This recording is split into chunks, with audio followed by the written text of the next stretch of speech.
gravação. Bom dia, como estão todos? Hoje é dia 13 de dezembro, último mês do ano, na nossa sexta-feira. Daqui a pouco nós estamos, o quê? Natal, Ano Novo, e aí acabou. Mas vamos lá, o motivo de eu conversar com vocês hoje é segunda fase do exame de ordem, né? Vamos começar, vamos iniciar para você, como eu disse anteriormente, que está pensando já no final do ano, já está pensando nas suas férias. Esse não é o momento, gente. Não pode ser o momento. Agora é o momento do quê? De focar na segunda fase do exame de ordem. Já bem, quando você pegar a sua OAB, quando você ficar inscrito nesses quadros, o que vai acontecer? Acontecer que você vai para a High Society. Aí, ano que vem, você pensa no seu Natal, Ano Novo, no quê? No recesso do judiciário, tão esperado por muitos advogados, mas não por esse que vos fala, porque eu amo a advocacia. Mas vamos lá, para você que está se preparando, você que conectou agora, seja muito bem-vindo. Espero que você esteja muito bem, com saúde, com sucesso. Bom, já gravei aqui alguns vídeos. Para quem não me conhece, meu nome é Fernando Dantas, eu sou advogado e professor, né? Ministrei por 3 anos aí a aula de Direito Civil, Penal e Trabalhista, civil como um todo. Mas vamos lá, já fiz alguns vídeos dando várias dicas para a segunda fase do exame de ordem, tanto para a primeira. Só quero ressaltar que tivemos 13 alunos aqui na mentoria, 12 deles foram aprovados na primeira fase, tá? Um só que não foi aprovado, mas saiu de 22 pontos para 35 em apenas uma semana de estudo comigo. Então vamos lá, para a prova da OAB, para a segunda fase, tem algumas coisinhas aqui que a gente vai deixar. Vamos falar primeiro de dicas, depois de conteúdo. Tudo bem para você? Não consigo te ver pessoalmente, então vamos lá. Acredito que esteja tudo bem. No dia da prova, ele vai ser decisivo. Os estudos começam agora. Mas um dia anterior, o que você vai fazer? Você já vai separar todo o material, tá? Garrafa d'água, lembrando que a garrafa d'água tem que ser transparente, tá? Porque senão não vão deixar você entrar. A comida, se você levar fruta, você não precisa tirar da casca, mas é bom você enrolar todo tipo de comida em papel filme. Se você gostar, eu levei uma barra de proteína, então tive que enrolar essa barra de proteína em papel filme, faça isso. Lembre-se, você não precisa levar aqueles Cheetos, aquele salgadinho que faz barulho, porque o AB não tem concorrência, é você contra você mesmo, ou seja, seu maior inimigo é você. Então nós vamos vencer você mesmo para você conseguir a aprovação. Vamos lá, deixou tudo separado, vai de Mecum, água, 2 canetas, por favor, e vá com muita fé, tá bom? Na segunda fase você vai ter um aliado incrível, que é o seu Vademecum. Então você vai estar ali, né? Nossa, turbinado para poder ir e fazer a melhor prova possível. Mas não adianta nada você ter uma ferramenta se você não sabe usá-la. Então aqui vou te ensinar a utilizar. Bom, você não pode marcar o Vademecum da forma que você quiser, né? Não é uma coisa bagunçada. Mas você pode pegar isso aqui, que é um marca-texto, tá? Um marca-texto, e pode passar. A minha recomendação, use apenas de uma cor. Ah, eu não gostei da amarela. Tá bom, pega uma verde, alguma outra coisa e passe. Como é que você vai começar a marcar? Toda vez que você ver um conteúdo, né? O artigo 186, 927 do Código Civil, vou lá e vou marcar. Artigo 2º e 3º da CLT, opa, vou marcar. 487 da CLT, opa, vou marcar.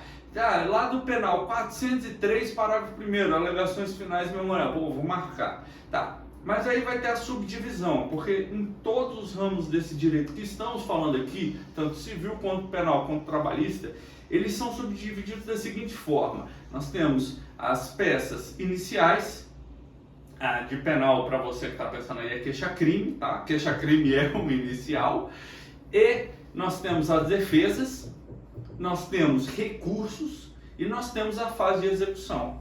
Então, para tanto, o que vai acontecer? Pegue clips, esse aqui não tem cor, mas clips, e coloque, arrume 4 cores de clips. Minha recomendação, não precisa ser seguida à risca, é só uma recomendação. Quando forem iniciais, clipes azul. Quando forem defesas, clipes vermelho. Quando forem recursos, clipe verde.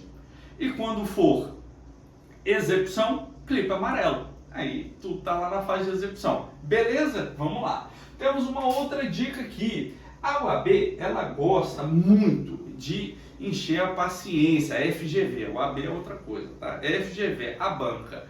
Tá. Então, ela tem vários requisitos na peça que você não pode esquecer. Então, você não vai esquecer. Você que me acompanha agora, preste muito bem atenção. Faça aqui uma conexão comigo. Estou me sentindo conectado. Você está aqui, eu estou aí com você. Segure na minha mão, vamos lá.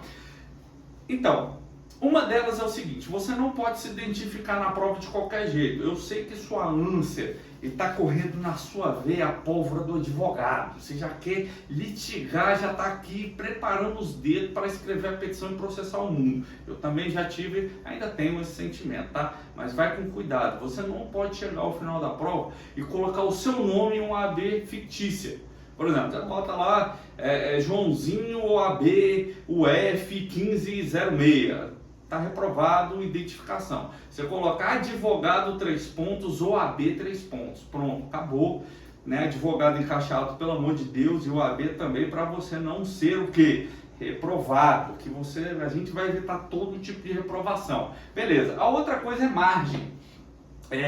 Quando você for iniciar um texto, ainda mais discorrer sobre uma tese ali que você está fazendo, tanto preliminar, prejudicial de mérito, fatos, direito, tutela, pedido, o que quer que seja, tá? Você tem que ter uma canetinha. A canetinha pode ser uma Bic, tá? Eu vou aproximar aqui, que quando essa aqui não é Bic, tá, gente? Então, só para deixar bem claro, o que acontece? A Bic, ela tem uma pontinha daqui, e ela tem um negócio que é para utilizar para você, né, grudar na sua camisa, no seu bolso, o que seja. Aquilo ali é 1,25 centímetros, que é a margem autorizada e utilizada ali na prova da OAB. Então veja bem, utilize essa dica. Pegue, bota ali a caneta certinha na margem, inicia quando for e larga. Pronto. Você evita perder ponto, evita que você seja reprovado por besteira, tá? A outra coisa que me fez reprovar, aí você pode pensar, pô, mas é um cara que já reprovou na OAB. Verdade, mas eu acho que aquele que reprova e vem aqui, né, tentar ensinar é a pessoa mais indicada possível. Por quê? Porque já passou ali por situações extremas, difíceis, e que tiveram que, me fizeram, ressuscitar igual a Fênix para conseguir encontrar motivação para passar nessa prova, que eu sei que ela é penosa. Vamos lá.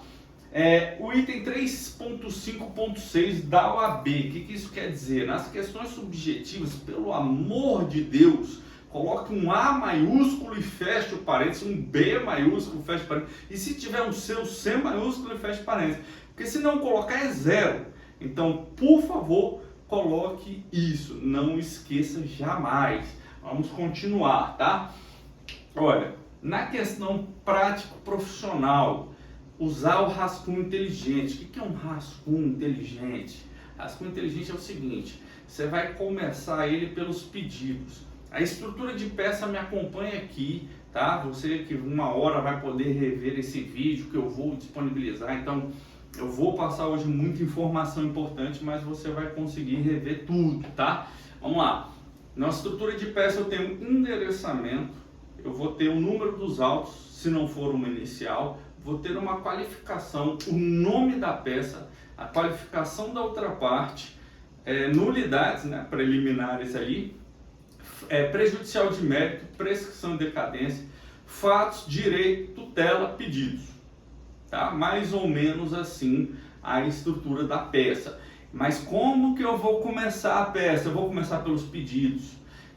Por que pelos pedidos? Se eu sei o que eu peço, se eu sei o que pedir, eu consigo discorrer tanto sobre os artigos como as súmulas. E aí vem comigo. Se eu sei o que pedir, eu vou dar um exemplo. Eu quero absolvição no direito penal.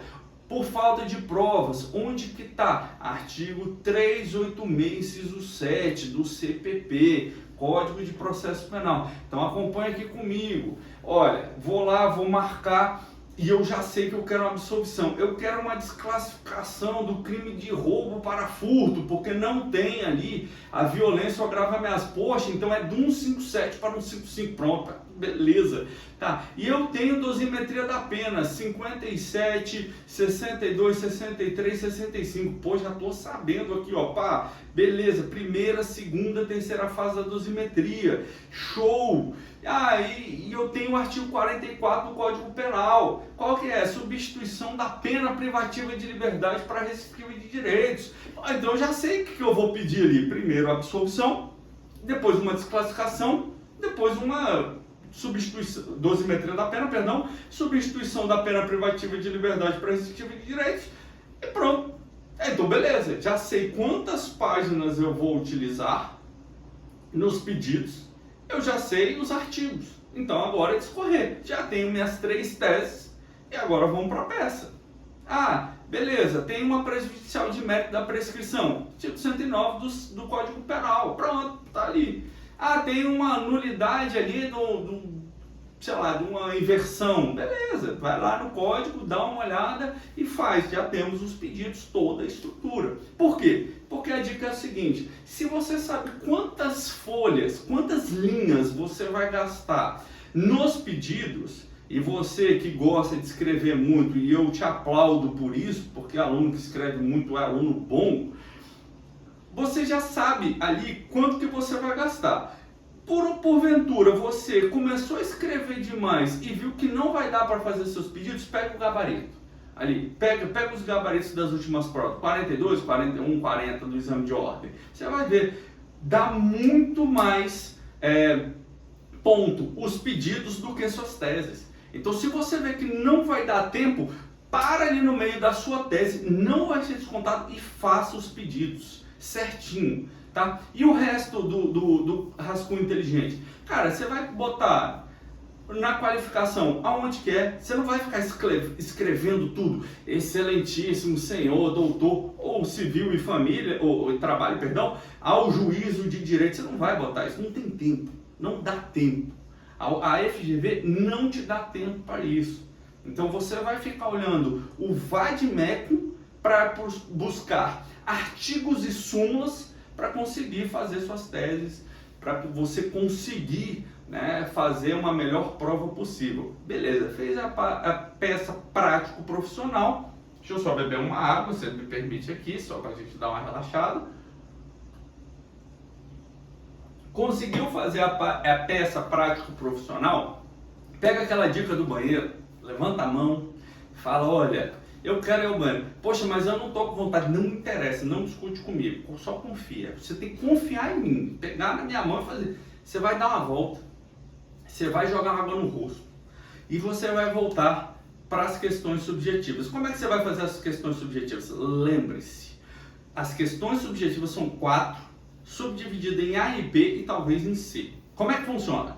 A e B vai ser uma questão de direito material e a outra de direito processual. Então, uma vai ser sobre um direito material, um pedido material, ou seja, vamos colocar aqui no âmbito civil. Um vai falar sobre uma indenização, a outra vai falar qual que é a peça processual cabível, por exemplo. Ou então, qual que é o meio necessário, como que por ali vai ser. Se for uma execução, eu pego ali quanto que é mais ou menos a execução, quais são os meios executórios, e no segundo, o que é empenhorável.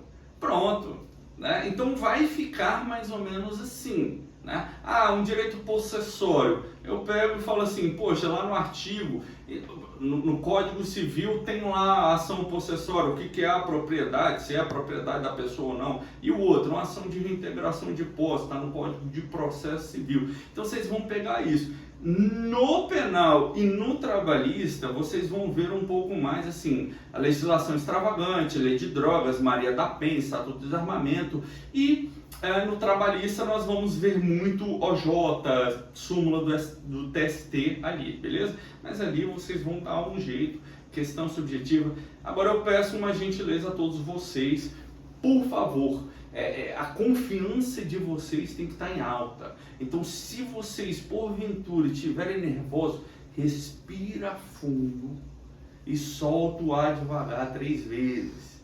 Vocês vão dar uma oxigenada no cérebro, vocês vão dar uma tranquilizada no corpo, vai dar uma alinhada ali nos chakras, você vai fazer ali a conexão com o seu eu interior, confia em mim, não discute comigo. E você vai fazer a melhor prova de sua vida. Por quê? Quanto mais nervoso você ficar, pior. Veja, vai ter questões ali bem difíceis que vão te demandar tempo para procurar no código. Então você tem que ter uma estratégia. Qual que é a estratégia? Desde já, todo domingo, você vai fazer um simulado da prova. De preferência no mesmo horário, de 1 até mais ou menos às 6. Pronto, por que mais ou menos? Porque às vezes ocorre um atraso ali, eles dão um prazo maior, mas faça isso. Já vai acostumando seu corpo no domingo a almoçar por volta de 11 horas da manhã, né, para você poder pegar e ir para a sua prova, não ficar com fome lá, saber quando que você vai beber água, qual que é a sua ingerência ali do banheiro, da sua bexiga, né, entre outras coisas. Você tem que fazer isso. Treino é treino, jogo é jogo. Treino difícil, jogo fácil. O contrário também se aplica, né? Se o seu treino for fácil, ali vai ser bem difícil. Então, faça as últimas pelo menos 10 provas, tá? Aluno bom, como eu já disse em um vídeo, é aluno que sabe até o que mudou na legislação. Por exemplo, se você pegar questões ali de direito penal anteriores a 2019 para trás, não tínhamos o pacote anticrime. Provavelmente não caiu. Aí você vai ver lá, as disposições não foram. O juiz das garantias já foi instituído. Então, é uma coisa que provavelmente vai ser cobrada. Inclusive a decisão do Luiz Fux que travou isso aí, tá? E como que está sendo pedido o juiz das garantias. Beleza, você está me acompanhando? Tá bem? Tá feliz? Eu tô felizíssimo aqui, ó. Nossa senhora, você não tem ideia. Beleza. Chegou lá na prova, por exemplo, o fiscal encheu tua paciência com um negócio lá do vadimeco. Ele encrencou, falou assim, ó, que está com estrutura de peça. Lembrando que na hora que você for marcar, não escreva no teu VAD, não coloca, ó, isso aqui é tal coisa. Se você for escrever, escreve a lápis. Depois você só passa uma borracha. Vai ficar ruim, talvez você não possa usar o VAD. Qual que é a dica então? Não escreva nada no teu VAD, passa só o marca-texto, bota o clips. Se ele, porventura, o fiscal, falar que não pode porque está com estruturação de peça, você tira os clips. Mas qual que é a vantagem? As páginas vão estar marcadas. Então ali o clips vai marcar suas páginas, você vai saber mais ou menos. E se você fizer as últimas 10 provas, eu te garanto que você vai saber manusear o vadimeco. E muito bem. Beleza? Então vamos lá. Bom, cara, eu vou passar aqui um pouquinho mais de conteúdo agora, tá? Vamos passar um conteúdo de direito penal, um de civil e um de trabalhista. A última dica que eu quero dar é a seguinte: não transcreve o artigo na segunda fase da OAB. Não transcreve. Quando você for responder, utilize as suas palavras. Você pode pegar palavras-chave, inclusive na sua peça prático profissional, quanto nas questões subjetivas. Você pode pegar isso e te ajudar a construir a tese, mas nunca transcreva literalmente o artigo, porque senão é zero. Mas vamos lá para o conteúdo. Vou começar com trabalhista, tá? Trabalhista, eu vou falar hoje sobre a rescisão, tá? É um tema cobrado e geralmente você vai ficar do lado do empregado ou do empregador. Tem que saber jogar ali nos dois mundos. Veja, nunca, jamais terá um problema sem solução. Então você ali vai identificar um problema e você vai achar a solução. Onde está a solução? Em lei e súmula. Mas na lei é garantido. E o vadimeco vai ter a lei correspondente para solucionar o seu problema. Rescisão trabalhista. Ela pode ser dada com justa causa, sem justa causa ou mediante um acordo, tá?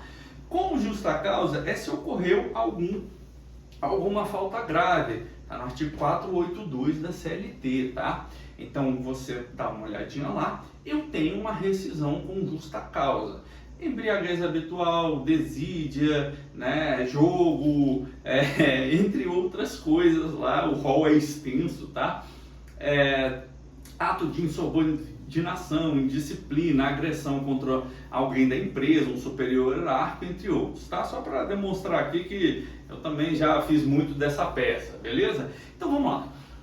Com justa causa, só os direitos adquiridos vão ser pagos para pessoa que foi demitida com justa causa. Então, se ela já tem as férias, eu tenho 2 períodos de férias, o aquisitivo e o concessivo.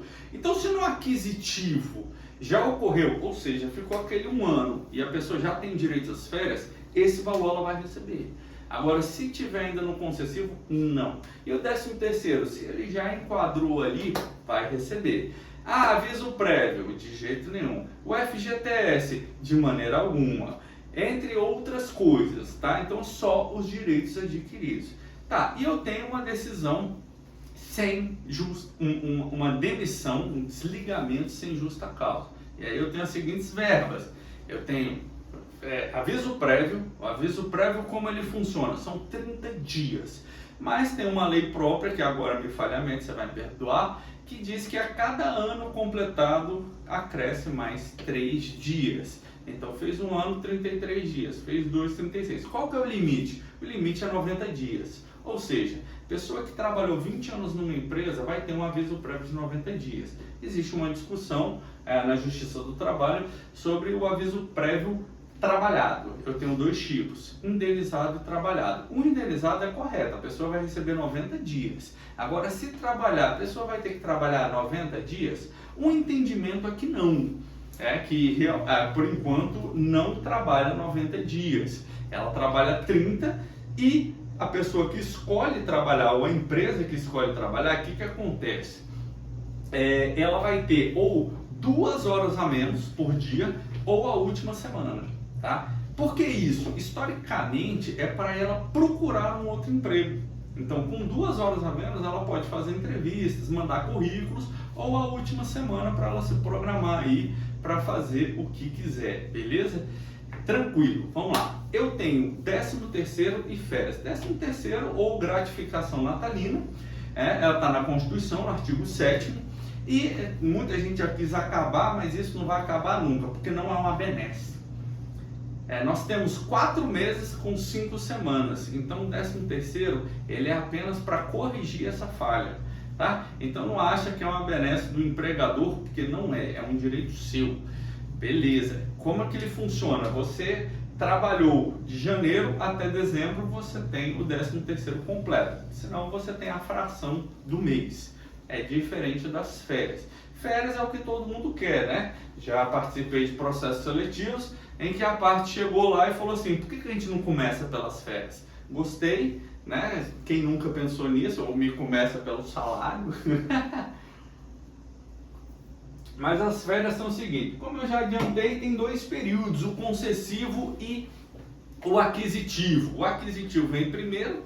Em 12 meses que trabalhou na empresa, o empregado, ele tem direito a 30 dias de férias com um terço constitucional. Também está no artigo 7º, tá, da Constituição. Então, se a pessoa ganha R$3.000, ela vai ganhar R$1.000 a mais. Por que isso acontece? Porque R$1.000 era para a pessoa ter a oportunidade de desfrutar as férias. E aí desfrutar de cada um, né? Tem gente que gosta de viajar, tem gente que gosta de tomar uma, tem gente que gosta de fazer outras coisas, né? Sendo lícito, beleza. Sendo ilícito, me procure, tá? É um advogado aqui também, tá aí, ó. Tá? Só mandar aí um direct, tamo junto. Beleza, o que mais? FGTS, Fundo de Garantia por Tempo de Serviço. Cara, é 8% do que a pessoa ganha. Ou seja, se você vai vezes 12, o pensamento qual foi? Foi de garantir pelo menos um salário por ano, mas dá 96%, então fica faltando 4%. Mas é mais ou menos isso, e com uma correçãozinha monetária, dá mais ou menos aí um salário por ano que você vai ganhar. Quando a pessoa é demitida por justa causa, ela não recebe esse dinheiro, ela não é dado o direito de levantar esses valores, mas no sem justa causa ela ainda ganha 40% do que está depositado. E é a pergunta que cai em prova, preste bastante atenção, não sai, não vá ao banheiro, nem olhe para o lado. Imagine só que a pessoa pegou e gastou esse dinheiro, saque aniversário, comprou uma casa, entre outras disposições lá da lei. Poxa, e os 40%? Os 40% tem zero lá, 40% de 0 a 0, né? Não, é do que foi depositado, não interessa o que está lá na conta, né? Se tiver zero, não tem problema, esse aquele valor é um dinheirinho a mais. Seguro-desemprego, lei própria, são 5 parcelas, aí depende, todo ano muda, né? Depende da sua faixa, do quanto que você ganha. Como é que foi pensado o seguro-desemprego? Veja bem, para você não ficar falando que seguro-desemprego é uma praga, né? Imagina que a pessoa é o único arrimo de família, isso até para nossa economia é bom. Por quê? Porque, olha, a pessoa agora perdeu o emprego, ela tem que se manter. Então, 5 meses ali para não cair muita qualidade de vida, diminui crime, diminui violência, entre outras coisas, tá bom? Beleza, vamos avançando, tá? Eu tenho as multas do artigo 467 e 477, parágrafo 8º. Bom, 467 é que se as verbas incontrovérsias não forem depositadas em juízo, é possível o quê? Ter uma multinha. Essa multa é um cálculo próprio. E o 477, parágrafo 8º, é que se as verbas não forem pagas até 10 dias úteis depois da demissão, é lícito mais um salário, beleza? Então, tranquilo. Eu tenho uma rescisão indireta. Rescisão indireta é quando o empregador comete uma falta grave contra o empregado, e aí é como se você pedisse demissão sendo demitido sem justa causa. Me acompanha? Tá tudo bem? Tá lícito? Ótimo. Então vamos lá. Bom, quais são as hipóteses, né, dessa rescisão indireta? Bom, não pagou FGTS, hipótese legal. Atraso de salário reiterado, também outra. Sei lá, alguém te bateu lá dentro, te desrespeitou, te assediou sexualmente, moralmente, todas essas hipóteses. Pediu coisas ilícitas para você fazer ou colocou você para fazer algo além de suas forças físicas, tá? Rescisão indireta e também a indenização correspondente, beleza? Mesmas verbas, tranquilidade, beleza, né?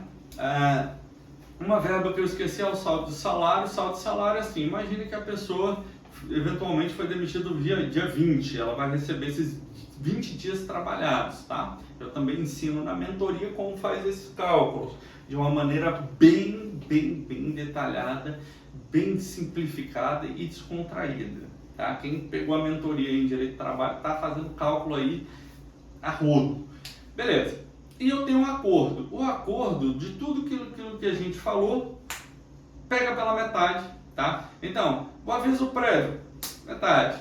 A multa do FGTS, metade, é 20%. As férias, metade. E o seguro-desemprego? Não tem. E outra, só pode levantar 80% do valor do FGTS. O que é o acordo? É quando a pessoa chega para o empregador e fala, eu quero ser demitido. Eu caí fora, velho. Faz um acordo aqui comigo, você me dá esse valor, não fica tão ruim para você, não fica para mim. Acordo, eu aprendi isso quando eu fazia estágio no tribunal, né, que eu fiz várias audiências, adorava.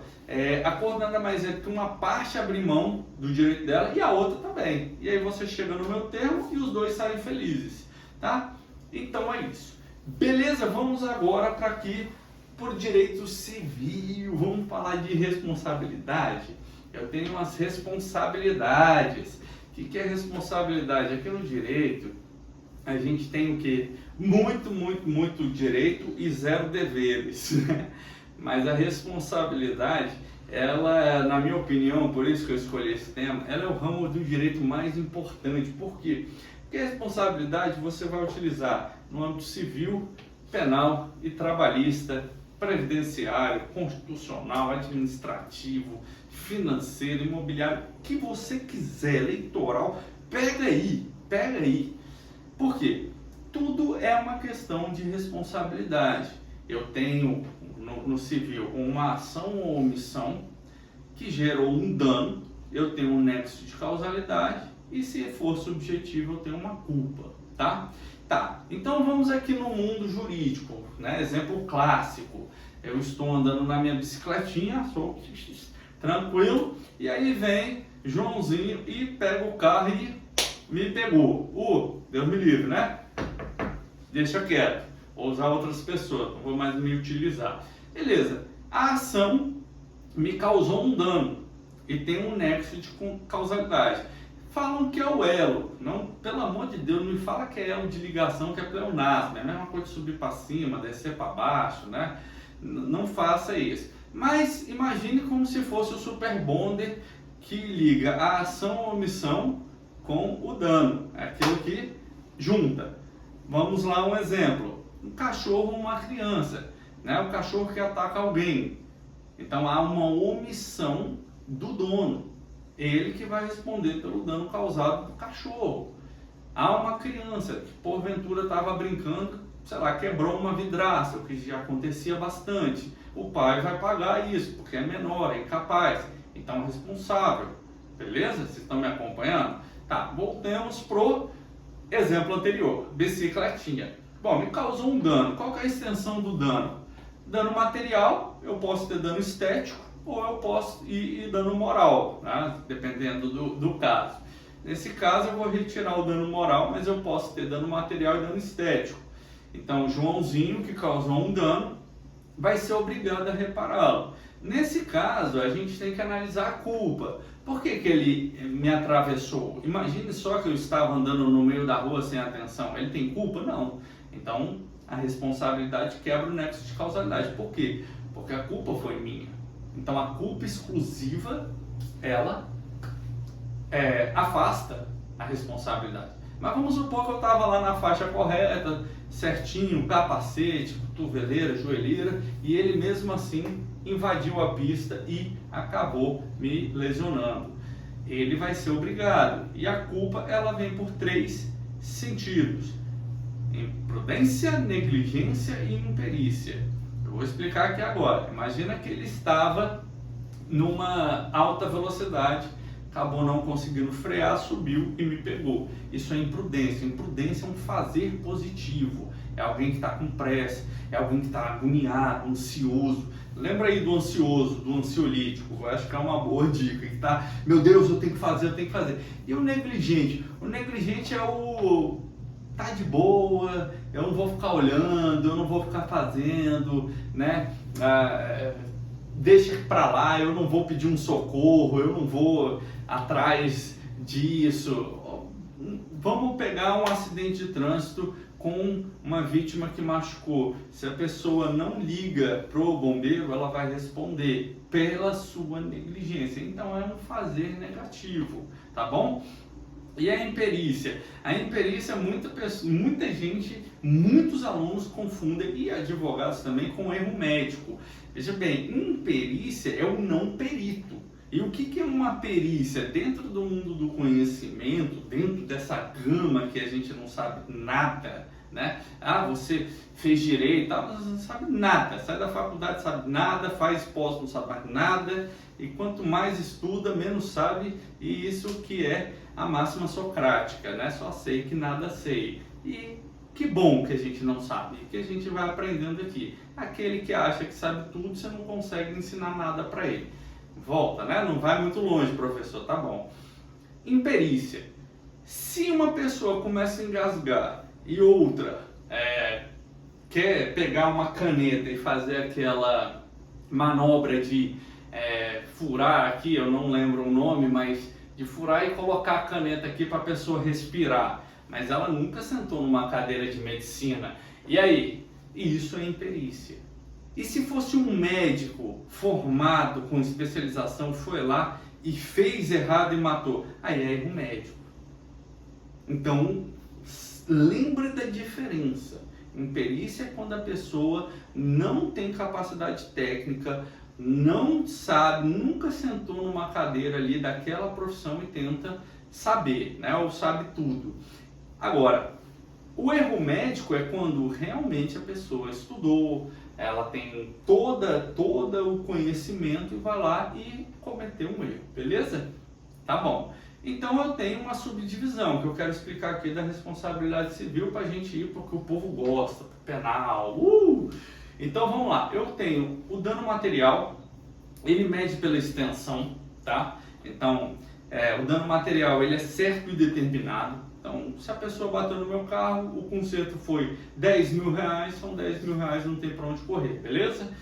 Eu tenho lucros cessantes, você vai lembrar de Uber, Táxi 99, iFood, Uber Eats, motoristas em geral. Bateu no carro, a pessoa deixou de trabalhar. Se a pessoa deixou de trabalhar, nesse período que ela deixou de trabalhar, o que vai acontecer? Vai pegar uma média dos últimos 6 meses, 3 meses, 1 ano, vai dividir a uma média aritmética, ou seja, pega os últimos 6, faz uma soma de tudo que ele ganhou e divide por 6. Se for no ano, vai dividir por 12. Se for em 3 meses, por 3. Isso é a média aritmética, tá bom? A gente tem que saber só um pouquinho de matemática, isso é o básico. Não se desespere, não saia daí, eu sei que você está gostando, eu também estou, beleza? E aí vai ser o lucro cessante, a pessoa vai ter que pagar por mês, ou uma fração de mês, por exemplo, ficou 15 dias sem usar o carro, então vai pegar do mês, divide por 2, 15 dias vai ser pago do que ele deixou de ganhar, tá bom? Beleza, eu tenho um dano estético. O que é um dano estético? Muita gente acha que eu tenho um gênero que é dano corporal, que é uma espécie de dano estético. O dano estético, ele subentende consultas, enfeiamento, os médicos, o tempo que você ficou enfermo, despesas hospitalares, entre outros, tá? Então isso é o dano estético. Aquilo, por exemplo, um caso que eu já atuei, houve um acidente de trânsito onde a outra pessoa estava numa moto e ela pediu dano estético porque o ombro dela ficou ruim, beleza? Dano estético, deferido, bola pra frente, beleza? E eu tenho um dano moral. Dano moral eu deixei por último porque ele é um pouco mais complicado, né? Pelo menos na minha época, eu quero falar só sobre mim, falava que é o dor, a aflição, o aborrecimento, a mágoa, alguém falou pra você, você não gostou, dando uma...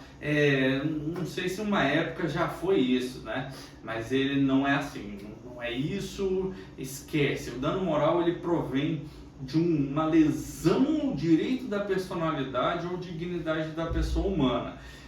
Direito à personalidade está no artigo 12 do Código Civil. São eles: honra, imagem, privacidade e intimidade. Vamos lá, vamos destrinchar aqui. Honra, eu tenho subjetiva e objetiva. Como que eu quero explicar para vocês? Objetiva, lembre de objeto. Então, é o que o coletivo acha da minha honra. Tá? Então, dentro de tudo me ofenderam minha honra como um todo, eu não posso fazer nada, beleza. Agora tem uma honra subjetiva, que é o que eu acho de mim. Então, o que eu acho de mim? Aí, beleza, se a pessoa ofendeu o que eu acho de mim, aí caracteriza um dano moral, tá? O que é um retrato? Eu tenho um retrato imagem e eu tenho uma imagem também como pessoa. Então, se alguém divulga uma foto minha sem minha permissão, um cliente que eu tenho aqui eu não posso divulgar, botaram um outdoor dele e foi muito legal, né? A gente botou assim sem a autorização dele, a cara dele no outdoor, o rosto, a imagem, pronto, dando moral ali, beleza? E eu também tenho a minha imagem como profissional. Mas poxa, então qual que é a diferença da minha honra e da minha imagem? Bom, a pessoa está sujando o meu nome, a minha imagem como profissional, tá? E aí eu tenho duas subdivisões, que é que é privacidade e intimidade. Aqui é um pouquinho mais embaçado. E eu quero que você lembre do seu quarto, tá? Eu tenho um quarto se você não é casado, porque se você é casado, né, você não tem privacidade. A privacidade é dividida entre os dois. Brincadeiras à parte, pense no seu quarto. Imagina que a outra pessoa chegue lá e vasculhe o seu quarto. Aquilo é sua privacidade.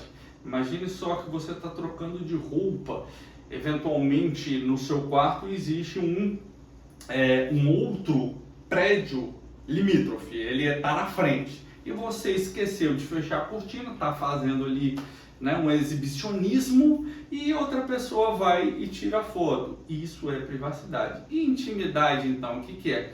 É o seu íntimo com uma outra pessoa. São fotos vazadas, conversas vazadas, beleza?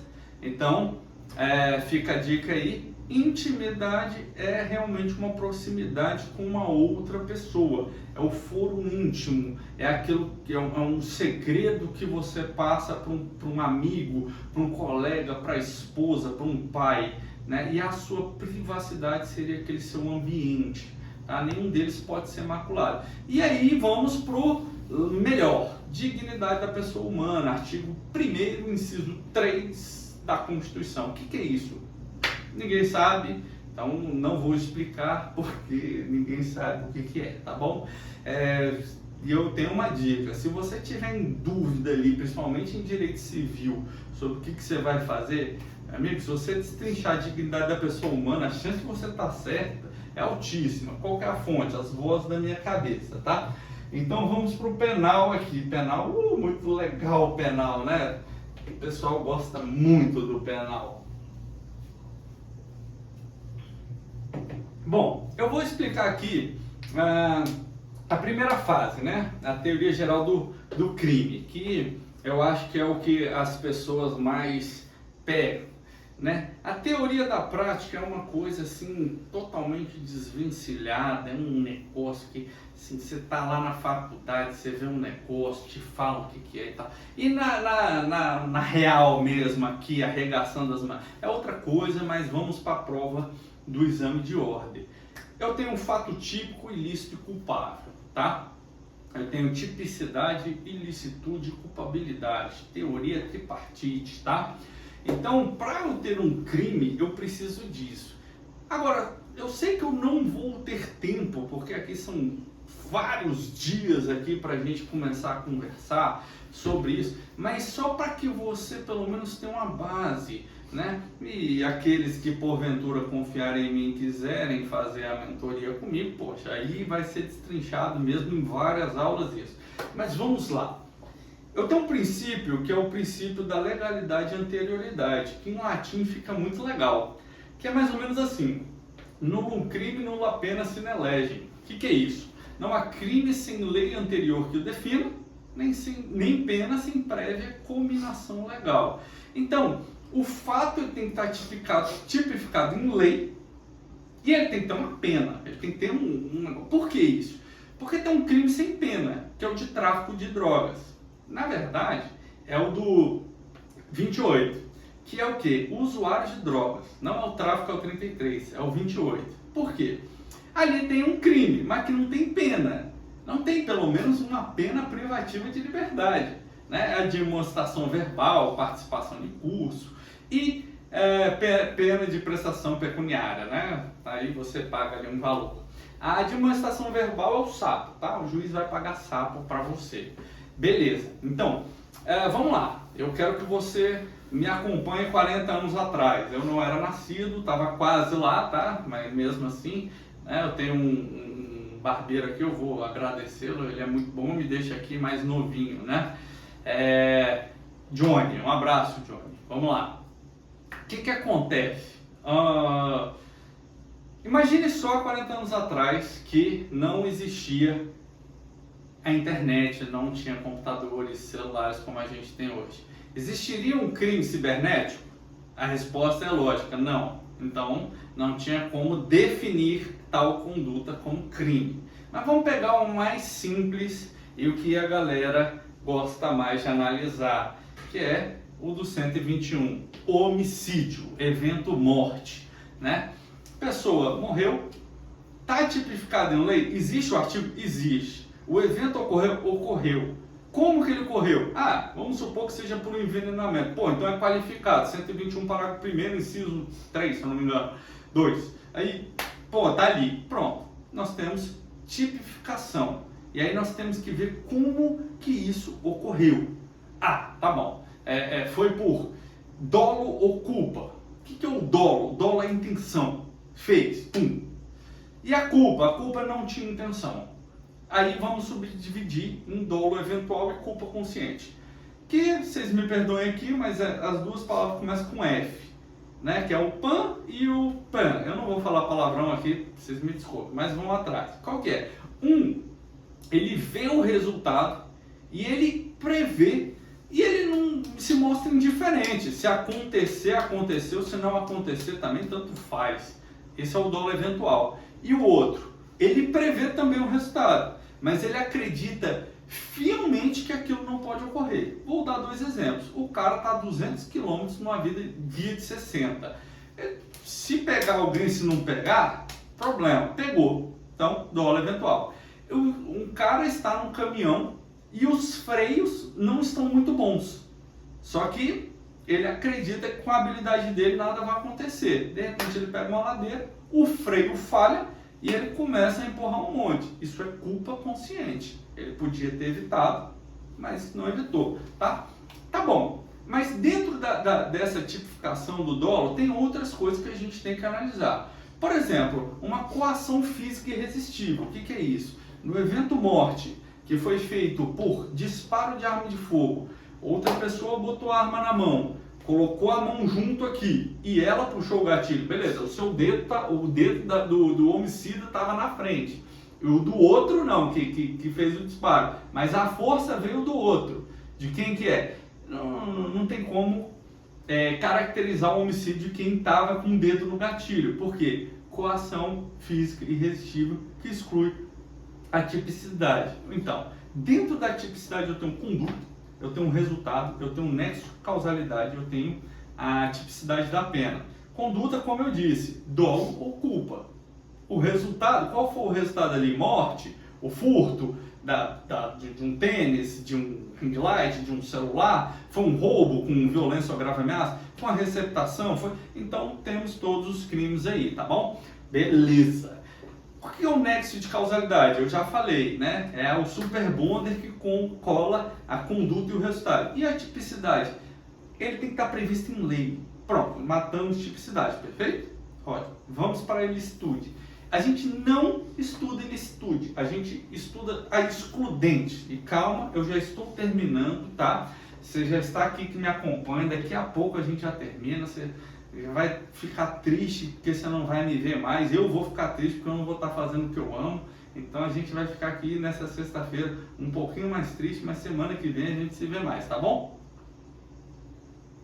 Na excludente de ilicitude, eu tenho o seguinte: legítima defesa, estado de necessidade, estrito cumprimento de um dever legal e exercício regular de um direito, tá? São essas 4.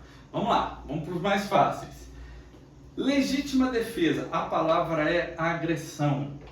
Ela tem que ser injusta e iminente. E ela não pode ser desproporcional. Ou seja, o que é uma legítima defesa? Poxa, a pessoa vem me agredir e eu revido para parar, para cessar. Só que, imagina na agressão, né? 2 pessoas se agredindo, a primeira começa, o outro vai, mas houve ali um intervalo, mas quem foi agredido primeiro vai lá e continua. Aí é o excesso. Aí esse excesso é punível, tá? Então vai ser punido ali pelo que aconteceu. Por exemplo, se realmente deixou roxo, fez alguma lesão, pode responder por vias de fato ou lesão gravíssima e tudo mais, tá bom? Mas eu quero deixar uma coisa aqui claro para vocês, que depois eu vou falar aqui de crime préter-doloso, tá? Que eu quero deixar bem claro, porque eu estou sentindo aqui que vai cair alguma coisa de préter-dolo. Mas vamos lá. Eu tenho um negócio chamado putativo. Legítima defesa putativa. É uma palavra meio difícil, né? E complicada. Mas o que é? É sua mente. É imaginário. É legítima defesa imaginária. Imagine 2 sujeitos num beco, são desafetos. Eles são participantes de uma gangue. E um realmente já atentou contra a vida do outro. E aí eles se veem, um faz um movimento, né, aquele movimento legal, o policial gosta, né, desse movimento, faz... E o outro, acreditando que estava puxando uma arma, vai lá, puxa dele e dá 2 tiros e mata a pessoa. Mas quando ele chega perto, ele percebe que a pessoa estava puxando o celular.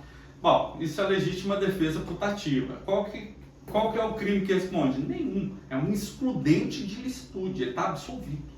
Tá? Então preste atenção nisso. A agressão injusta e iminente na cabeça da pessoa. Beleza? Beleza. Então vamos para estrito cumprimento Perdão. Legítima defesa, estado de necessidade. Estrito cumprimento e o exercício vamos falar depois. Estado de necessidade é perigo a palavra. Então você que está aqui me acompanhando, quer anotar, vai fazer a segunda fase de direito penal, perigo, real e iminente da mesma forma. Tá, como que é? Bom, tem o caso dos exploradores de caverna, né? Tem pessoas que ficam presas na caverna e decidem matar um para se alimentar. É legítima defesa? Não tem nenhum tipo de agressão, mas tem um perigo da morte.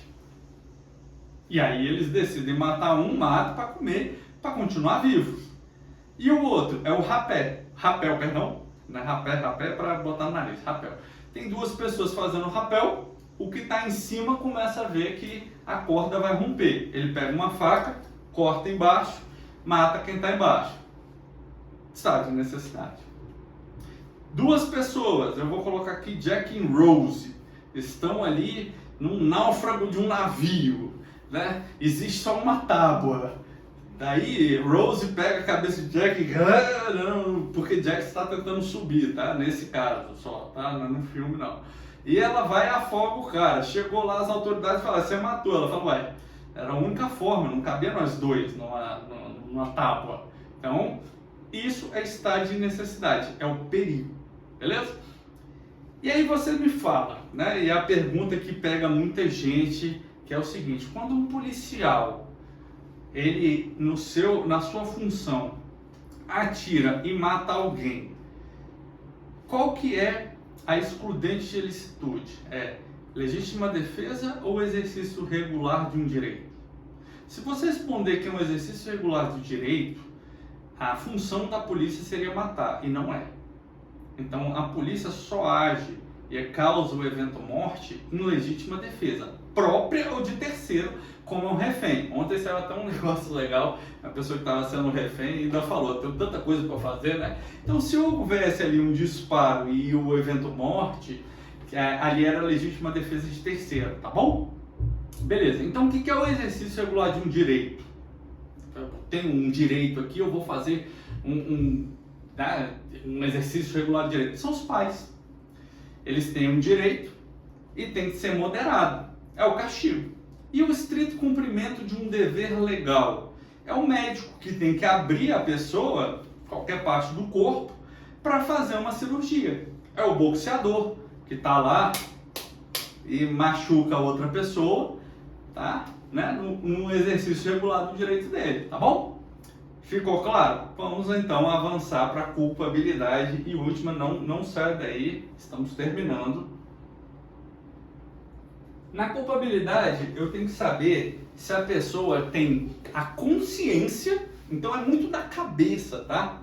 Se ela está fazendo algo ilícito. Então, eu tenho a inimputabilidade, imputabilidade, potencial consciência da ilicitude ou, só um momento que eu vou lembrar, imputabilidade, potencial consciência da ilicitude e, beleza, vai vir, fica tranquilo. Inimputabilidade, eu tenho o seguinte, é uma análise biopsicológica.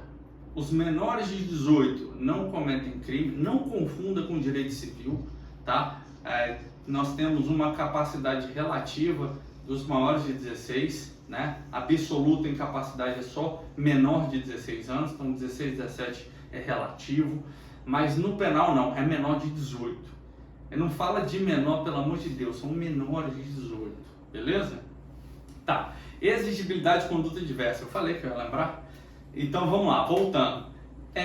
E eu tenho também a capacidade mental das pessoas, tá?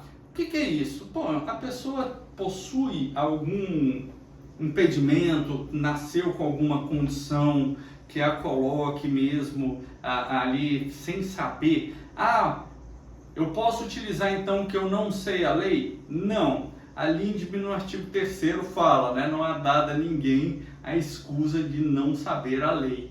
Então isso não pode ser utilizado como imputabilidade, tá? Você é imputável para a lei. O que é imputável? Você pode ser punido. Então é punido e não punido.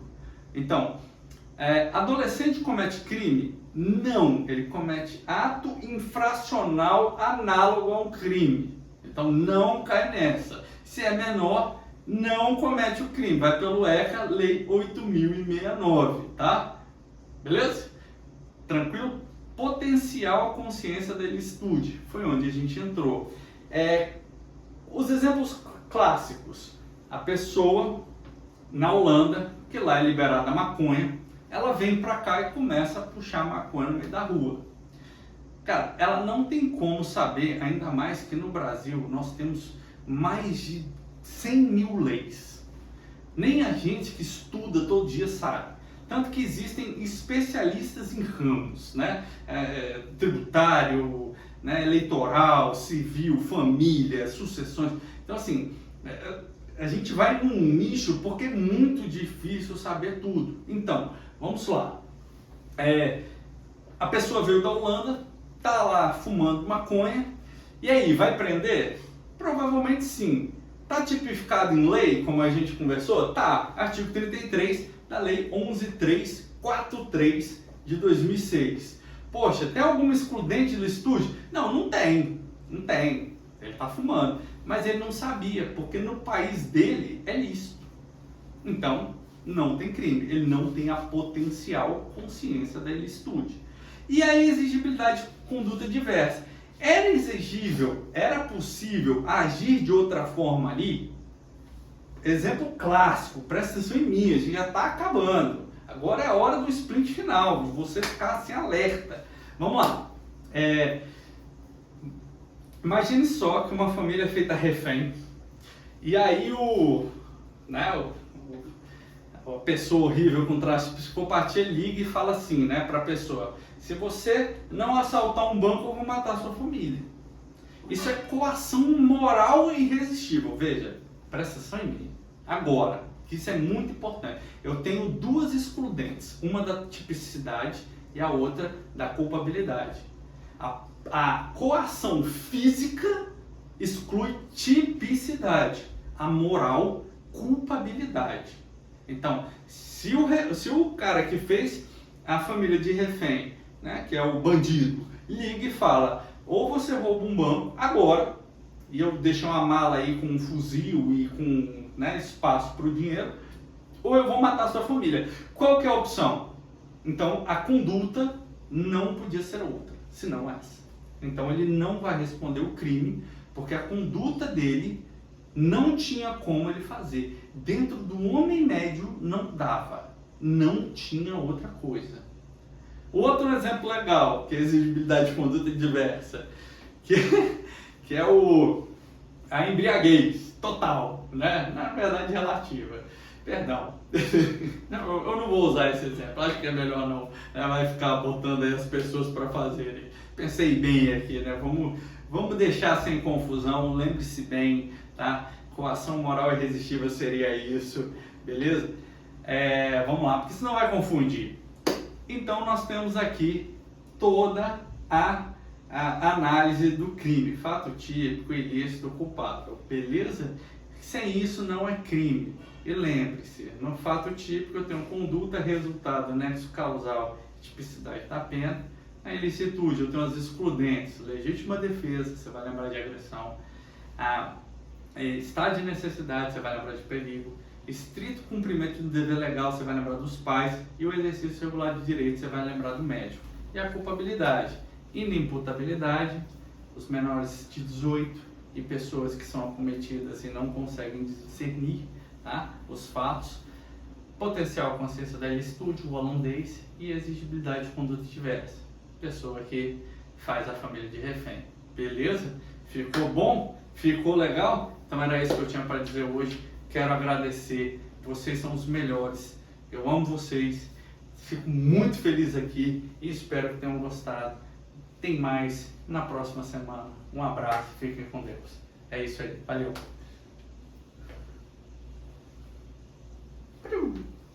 Aqui também?